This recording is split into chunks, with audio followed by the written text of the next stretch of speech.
Pushpa 2 cinema 21 days box office collection అంటూ చూద్దాం. ఈ సినిమా అయితే 21 డేస్కి 1719.5 కోట్ల గ్రాస్ అయితే కొట్టింది అని చెప్పుకోవచ్చు. ఇది ఎపిక్ రికార్డ్ అని చెప్పుకోవచ్చు. ఈ రికార్డ్ని ఏ సినిమా బ్రేక్ చేస్తుందో కామెంట్ చేయండి. ఫాస్టర్గా అయితే 1700 కోట్లు క్రాస్ కొట్టిన మొట్టమొదటి సినిమా పుష్ప 2. షేర్ వచ్చేసరికి 800 కోట్ల షేర్ అయితే దాటింది అని చెప్పుకోవచ్చు ఫ్రెండ్స్. పుష్ప 2 ఇప్పటివరకు అయితే 160 కోట్ల ప్రాఫిట్తో RRR సినిమాని కూడా బీట్ చేసిందని చెప్పుకోవచ్చు ప్రాఫిట్గా. అలా ఈ సినిమా అయితే ఎపిక్ బ్లాక్ బస్టర్ అయిందని చెప్పుకోవచ్చు. బాహుబలి 2 సినిమా రికార్డ్ బ్రేక్ అవ్వాలంటే ఇంకా 80 కోట్ల గ్రోస్ అయితే రావాలి. వస్తుందా లేదా మీరేమనుకుంటున్నారు కామెంట్ చేయండి. నేనైతే పక్క బ్రేక్ అవుద్ది అనుకుంటున్నా. యాక్చువల్గా క్రిస్మస్కి అయితే రాజసా మూవీ నుంచి టీజర్ రావాల్సింది, కానీ పోస్ట్పోన్ అయింది. చూడాలి న్యూ ఇయర్ కన్నా సంక్రాంతి కన్నా రిలీజ్ చేస్తారో. నేనైతే ఈ సినిమా కోసం ఈగర్లీ వెయిటింగ్. మరి మీరు కామెంట్ చేయండి చూద్దాం.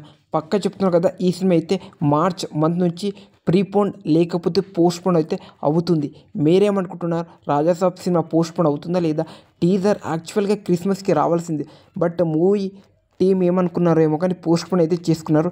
నేనైతే డెఫినెట్గా సంక్రాంతికి లేకపోతే న్యూ ఇయర్కి అయితే రిలీజ్ చేస్తారని అనుకుంటున్నాను. మరి మీరు